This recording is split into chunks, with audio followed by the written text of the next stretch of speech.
ఆరోపణలు బలంగా వినపడుతున్నటువంటి పరిస్థితి ఉంది. దాన్ని ఓకే. ఎస్. తేల్చాల్సింది అయితే మాత్రం ఓకే దర్యాప్తు సార్. అధికారులు. ఓకే. యా మహేష్ మెరుపుల గారు, యా గుడ్ మార్నింగ్ అండి. సో ఓవరాల్గా మీకు ఈ కేసుకు సంబంధించినటువంటి పూర్తి స్థాయి అవగాహన కూడా ఉంది. మరి ఏంటి ఈరోజు ఆయన చనిపోవడం హత్య అని చెప్పేసి ఒక పక్క వాదన జరుగుతుంది, ప్రాథమికంగా నిర్ధారించారని చెప్తున్నారు. ఈ ఘటన జరిగిన వెంటనే వైఎస్ఆర్ కాంగ్రెస్ పార్టీకి సంబంధించినటువంటి సోషల్ మీడియా, ఆ పార్టీ నాయకులు కొంతమంది బయటకు వచ్చి ఇది ఆత్మహత్య, ఒత్తిడి తట్టుకోలేక కొంతమంది పేర్లు చెప్పంటే ఆయన భయపడి ఆత్మహత్య చేసుకున్నారు అని చెప్పేసి వీళ్ళే చెప్పేశారు. యాక్చువల్గా ఏదైనా ఘటన జరిగిన వెంటనే దాని మీద విచారణ జరపాలి, వాస్తవాలు చెప్పాలని చెప్పాలి, కానీ అసలు ఏం జరిగింది అనేటటువంటి దాన్ని డిసైడింగ్ ఫ్యాక్టర్లోకి వెళ్ళిపోకూడదు. మరి అలాంటి జడ్జిమెంట్ ఇచ్చేసినటువంటి సిచ్యువేషన్ ఏమంటారు సార్ దీని మీద? రాజు గారు, ముందుగా నాకు అవకాశం ఇచ్చిన మీకు, అలాగే ప్రైమ్ యాజమాన్యానికి, ప్యానల్లో ఉన్నటువంటి నాయకులందరూ కూడా గుడ్ మార్నింగ్ తెలుపుకుంటూ, రాజు గారు నిజంగా చెప్పాలంటే ఇప్పుడు ఇనిషియల్ స్టేట్మెంట్స్ మీరు మాట్లాడినప్పుడు నిజంగా చెప్పాలంటే నేనే ఒకలాంటి షాక్ గురయ్యా. మీరు స్టార్టింగ్ చెప్పారు పరకామణి కేసులో ఇలా చనిపోవడం అనేది ఒక షాకింగ్ న్యూస్ అంటే, నాకు అది నేను నైటే తెలిసింది కాబట్టి అది ఓకే, కానీ బట్ మిమ్మల్ని కూడా టార్గెట్ చేశారంటే కంటెంట్ మీరు ఏదైతే ప్రజెంట్ చేశారో అదైతే మాత్రం నాకు నిజంగా చెప్పాలంటే అది నాకు షాకింగ్ అనిపించింది. ఎందుకంటే తిరుపతి సర్కిల్స్ లో మీరు ఎలా ఉంటారు, మీడియాలో మీరు ఎంత స్ట్రాంగ్ గా ఉంటారు, మీరు ఏ విధంగా పోరాటం చేస్తా అంటారు, లేకపోతే ఎన్నో విషయాల మీద మీరు ఎలా పబ్లిక్ డొమైన్ లో దాన్ని తీసుకొచ్చి పెట్టి ప్రజలకు ప్రభుత్వానికి ఏ విధంగా మీరు నిలదీస్తా ఉంటారు, వాళ్ళకి పక్షాన్ని నిలబడుతుంటారు విషయాన్ని మేమందరం కూడా గత కొన్ని సంవత్సరాలుగా చూస్తున్నాం. ఈ రోజు మీరు చెప్పిన స్టేట్మెంట్స్ లోనే మీకే ఒక న్యూస్ రిపోర్టర్ గా ఒక ప్రముఖ ఛానల్లో పనిచేస్తున్నటువంటి మీకే, మీడియాలో ఉన్న మీకే వార్తలు రాయకూడదు, దీని మీద మీరు మళ్ళా కథనాలు వేయకూడదు, దీని గురించి మీరు ఎక్కడా మాట్లాడకూడదు అని చెప్పి మీ మీద ఆ రోజు కేసులు పెట్టి మిమ్మల్ని ఆ రోజు ఇబ్బంది పెట్టాలనే ప్రయత్నం చేసి ఒక ఫోటో చూపించి దాని మీద మీరు ప్రమాణం చేసి చెప్పమన్నంత ఒత్తిడి తీసుకొచ్చారంటే నాకు తెలుసుంటుంది దీని వెనక ఎంత పెద్ద నాయకుల యొక్క హస్తం ఉంటే తప్ప మీలాంటి వాళ్ళని కూడా టార్గెట్ చేసే పరిస్థితికి వచ్చారని చెప్పి. ఎందుకంటే నేను చెప్పలేదు మహేష్ గారు, నేను ఇప్పటి వరకు చెప్పలేదు ఒక మాట. ఆ రోజు ఒక పోలీస్ అధికారి నన్ను ఇంట్రాగేషన్ పేరుతోటి వేధించిన ఒక పోలీస్ అధికారి నిన్ను తీసుకెళ్లి తిరుమల కొండలో ఎన్కౌంటర్ చేసినా అడిగే దిక్కు లేరు తెలుసా, వ్యవస్థలన్నీ ఏకమైపోయాయి, నువ్వేం చేయగలవు అని చెప్పి నన్ను బెదిరించినటువంటి పరిస్థితి అండి. చూడండి ఎంత దారుణమైన. అంటే సతీష్ కుమార్ కంటే ముందు నేను బాధితుడిని వాస్తవంగా. ఇప్పుడు సీరియస్ గా చెప్పాలంటే ఇప్పుడు మీరు మాలాగా ఇప్పుడు మేమేదో ఒక ప్యానెల్లో కూర్చొని ఉంటాం, ఒక పార్టీ తరపున కూర్చొని ఉంటాం, రాజకీయంగా స్టేట్మెంట్లు ఇస్తాము, లేదంటే మాకు అనుకూలంగా మాట్లాడతాము, వచ్చిన వాళ్ళ అనుకూలంగా వాళ్ళ పార్టీకి అనుకూలంగా మాట్లాడతారనేది జనరల్ గా డిబేట్స్ జరుగుతూ ఉంటుంది. బట్ మీరు ఒక మోడరేటర్ గా లేకపోతే ఒక ఛానల్ ప్రతినిధిగా మీరు ఇన్ని సంవత్సరాలు జర్నలిజం లో ఉన్నటువంటి మీకు ఈ రోజు అటువంటి మాటలు వచ్చాయి, అటువంటి మాట మీరు చెప్తున్నారంటే మీకు ఎంత ఒత్తిడి వచ్చి ఉంటుంది, మీరు ఎంత ఇబ్బంది పడి ఉంటారనేది నేను ప్రత్యక్షంగానో లేకపోతే ఇంకో విధంగా దాన్ని ఎక్స్పెక్ట్ చేయగలను. ఇప్పుడు మీరు చెప్పిన మాట ఏదైతే ఉందో, భగవంతుడు వెంకటేశ్వర స్వామి మీ పక్క ఉన్నారు కాబట్టి ఈ రోజు డిబేట్ లో మీరు ఉన్నారని నేను అనుకుంటున్నాను. రాజు గారు, సీరియస్లీ నాకైతే చాలా బాధేస్తాను. ఏంటంటే ఆ రోజు మిమ్మల్ని తిరుమల తీసుకెళ్లి ఎన్కౌంటర్ చేసేస్తే అన్ని వ్యవస్థలు కలిసిపోయినాయంటే మీనింగ్ ఏంటి?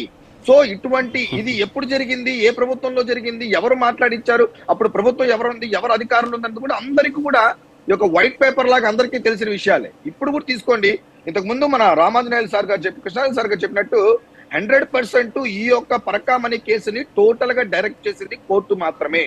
ఎవరైతే గంగినేని రామకృష్ణ ప్రసాద్ గారు ఉన్నారో ఆయనే ఈ యొక్క టోటల్ కేసుని సిడిఏ వాళ్ళకి అలాగే ఏసీబీ వాళ్ళకి డైరెక్ట్ చేసి డిసెంబర్ 2వ తేదీ లోపల ఈ యొక్క కేసుకు సంబంధించిన రిపోర్ట్స్ ని మీకు ప్రొడ్యూస్ చేయాలని చెప్పి చాలా బలంగా చెప్పడం జరిగింది.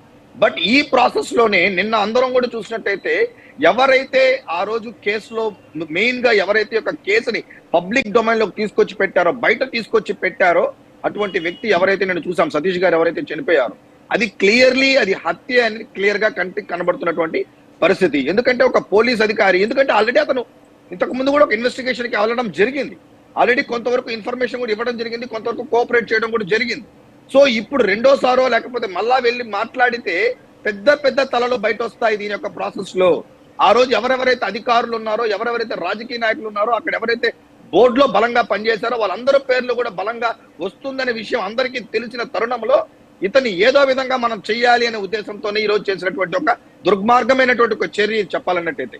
ఎందుకంటే మీకు నిజంగానే మీకు ఏం సంబంధం లేదు, మీరేమి రాజీ చేయలేదు, మీరేమి కాంప్రమైజ్ చేయలేదు, మీరు శుద్ధ పూసలు, మీకేమీ సంబంధం లేదని మీరు క్లియర్ గా వదిలేసినట్టయితే ఇది ఇంకొక విధంగా వెళ్ళేది చెప్పాలన్నట్టయితే.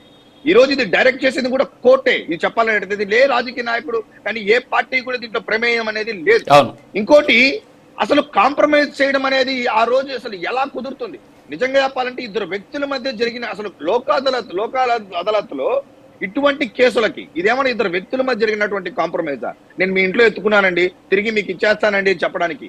ఒక టిటిడి లాంటి సంస్థలో ఏదైతే ఫారిన్ కరెన్సీ ఉందో అటువంటి దాన్ని చోరీ చేసి తీసుకున్నప్పుడు దాన్ని ఐడెంటిఫై చేసిన వ్యక్తి కేసు పెట్టాలని పెట్టినప్పుడు దాన్ని లోక్ అదాలత్లో కాంప్రమైజ్ చేయాల్సినటువంటి అవసరం ఏముంది? అక్కడ అధికారికి పడాల్సిన శిక్ష పడకుండా వెనక నిలబడిన వాళ్ళు ఎవరున్నారు? ఇప్పుడు నేను అంటున్నానండి, ఖచ్చితంగా ఇప్పుడు రవికుమార్ గారికి కూడా ఈ యొక్క ప్రభుత్వం, మా ప్రభుత్వం వాళ్ళకి ఇమ్మీడియట్ గా అతన్ని కూడా కాపాడుకోవాల్సిన బాధ్యత ఎంతైనా ఉంది. ఎవరెవరైతే ఇన్వాల్వ్మెంట్ ఉన్నారో, ఎవరెవరైతే ఈ యొక్క నిజాలు చెప్పడానికి రెడీగా ఉన్నారో, సిద్ధంగా ఉన్నారో వాళ్ళందరినీ కూడా ఈ రోజు ఈ ప్రభుత్వం కాపాడుకుంటే తప్ప వెంకటేశ్వర స్వామికి మనం న్యాయం చేసిన అవుతాం, అప్పుడు మాత్రమే తప్ప. లేదంటే మాత్రం ఖచ్చితంగా మనం దేవుడికి కూడా అన్యాయం చేసిన అవుతాం. ఈ రోజు ఎవరో భక్తులు వేసుకొచ్చిన డబ్బులు సంబంధించినటువంటి ఒక పరకా మనీ కేసు చెప్పాలన్నట్టయితే దిస్ ఇస్ వెరీ సెన్సిటివ్.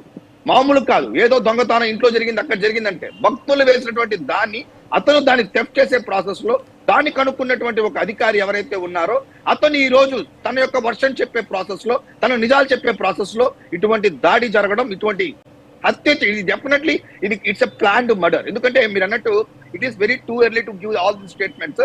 ఎందుకంటే అక్కడ క్లియర్ గా తెలిసిపోతాను ఒక అతనికి ఆత్మహత్య చేసుకోవాల్సిన అవసరం అయితే ఖచ్చితంగా ఉండదు రాజు గారు. ఎందుకంటే హీఈస్ వెరీ బోల్డ్. అతను అప్పటికే కొన్ని విషయాలు కూడా పబ్లిక్ పోలీస్ వాళ్ళకు కూడా తెలియజేయడం జరిగింది, ఇన్వెస్టిగేషన్స్ వాళ్ళకు కూడా తెలియజేయడం జరిగింది. కాబట్టి అతను ఆత్మహత్య చేసుకోవాల్సిన పరిస్థితి మాత్రం కాదు. ఎందుకంటే ఈ గవర్నమెంట్ కానీ ఒక సిస్టమ్ అంతా కూడా అతనికి ప్రొటెక్షన్ ఇవ్వడానికి అతను ధైర్యంగానే చెప్పుంటారు. నిన్న కూడా ఆయన వెళ్లే ప్రాసెస్ లో డెఫినెట్లీ అతనికి వచ్చినటువంటి ప్రజలు బడా నాయకులు అన్ని అవసరం లేదు రాజు గారు. ఎందుకంటే మళ్ళా మీ గురించి చెప్పి మళ్ళా మిమ్మల్ని అనవసరంగా తిరిగి మళ్ళా ఈ యొక్క డొమైన్ లో తీసుకొచ్చి పెట్టి ఇబ్బంది పెట్టదలుచుకోలేదు నేనైతే చెప్పాలంటే. ఎందుకంటే మీకే అంత ఒత్తిడి ఇచ్చిన వాళ్ళు ఇంకా అతనికి ఎంత ఒత్తిడి ఇచ్చుంటారో అని అది అందరం కూడా గ్రహించగలం. ఒక సాధారణమైనటువంటి మీకే లాంటి పరిస్థితి ఉన్నప్పుడు కళ్ళ ముందు చూసిన వ్యక్తి, ఆ కేసులో ఇన్వాల్వ్ అయినటువంటి వ్యక్తి, రాజీలో ఉన్నటువంటి వ్యక్తి, రేపు భవిష్యత్తులో అన్ని విషయాలు తెలిసినటువంటి వ్యక్తికి ఏ విధమైన ఒత్తిడి ఇచ్చుంటారో అని చెప్పి దీన్ని నేను పొలిటికల్ గా ఏ రాజకీయ నాయకులు కూడా దీన్ని మాట్లాడడం కూడా అంత కరెక్ట్ కాదు. సో లెట్స్ సీ, ఇది కోర్టు డైరెక్షన్ లో జరుగుతుంది, సిఐడి డైరెక్షన్ లో జరుగుతుంది, ఏసీబీ వాళ్ళు ఆల్రెడీ ఇన్వెస్టిగేషన్స్ తీసుకొచ్చారు.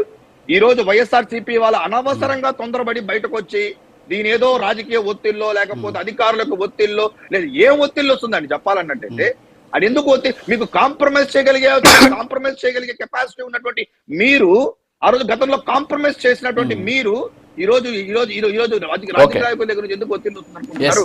సో కాబట్టి ఇది డెఫినెట్లీ ఇది ఒక హత్యగానే మనం భావించాలా. నాకు తెలిసి బై టుడే ఈవినింగ్ ఇంకా సేపట్లో దాని మీద కూడా మనకు పూర్తి రిపోర్ట్స్ వస్తుంది. అంత ఈజీగా తప్పించుకోవడానికి అవకాశం లేదు. టెక్నికల్ ఎవిడెన్స్ అంతా కొంత స్ట్రాంగ్ గా అవుతుంది. ఆయన ఎవరికి కాల్ చేశారు, ఎవరితో మాట్లాడారు, ఎవరు థ్రెట్ చేశారు, ఆయన కాల్ రికార్డింగ్స్ అంతా కూడా బయట వస్తుంది. చాలా విషయాలు కూడా బయట ఖచ్చితంగా దొరుకుతారని అనుకుంటున్నాను. ఓకే సార్, ఓకే అండి. ఓకే, కార్మచ్ రమేష్ గారు గుడ్ మార్నింగ్. సో నిన్న ఘటన జరిగిన వెంటనే వైఎస్ఆర్ కాంగ్రెస్ పార్టీ ఒక ట్వీట్ చేయడం, తర్వాత మీ పార్టీకి సంబంధించినటువంటి కరుణాకర్ రెడ్డి గారు బయటికి రావడం, తర్వాత మీ పార్టీకి సంబంధించిన కొంతమంది నాయకులు వచ్చి ఇది ఆత్మహత్య, అతన్ని కొంతమంది వైఎస్ఆర్ కాంగ్రెస్ పార్టీకి సంబంధించినటువంటి నాయకుల పేర్లు బయటికి చెప్పమని చెప్పేసి బెదిరించారు.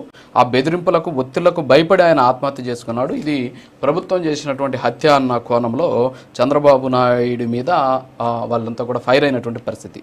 సో ఓవరాల్గా ఈ కేసు అంతా ఇప్పుడు విన్నారు మీరు, మీకు కూడా అవగాహన ఉండి ఉంటుంది. సో మీరేమంటారు సార్? రాజు గారు గుడ్ మార్నింగ్ మీకు, ప్యానెల్ ఉన్న సభ్యులకు.